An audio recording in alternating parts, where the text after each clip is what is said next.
Welcome. My name is Michael Caplice, and it's my pleasure to introduce you to Chuck Scott, head of our corporate occupier and investor services group in Canada. So welcome, Chuck. Thank you. So I want to explore this idea of workplace transformation or optimization. The phrase can mean different things to different organizations. You know, you're right. It does mean different things, or can mean different things, Mike, to different people. But one thing that is consistent is the fact that space is an enabler for the business. Whether you're 5,000 square feet or 500,000 square feet, how you use space can drive productivity. It can be used as a tool to attract and retain top talent. It's a real underpin of successful business. What we're seeing in the marketplace is a real fundamental shift in how corporate real estate executives, businesses in general, are approaching these decisions.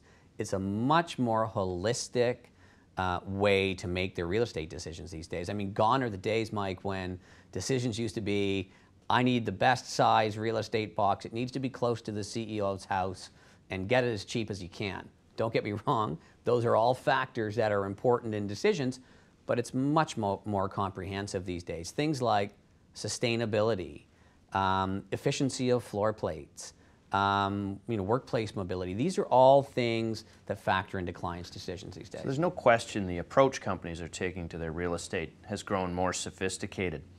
How are they partnering with real estate service providers in the context of their changing needs? Yeah, you know what they're doing? They're bringing their partners like C&W in earlier, and they're using more of the services that the firm has to offer.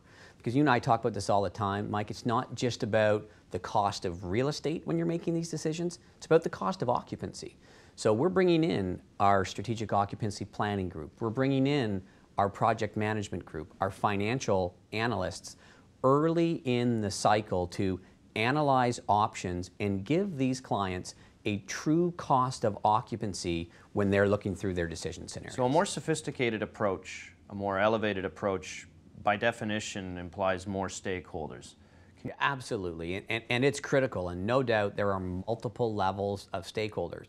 I mean, there's the C-suite, of course, there's the employees themselves, there's stockholders in public companies.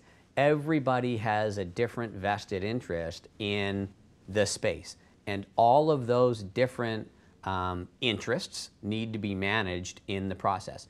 Here's what I can tell you, that without buy-in from the top, without the C-suite supporting a transformation project, it just won't work. And we are coming in earlier and earlier in the cycle to gather what's important to all of those stakeholders, incorporate that into the change journey to make a real estate decision.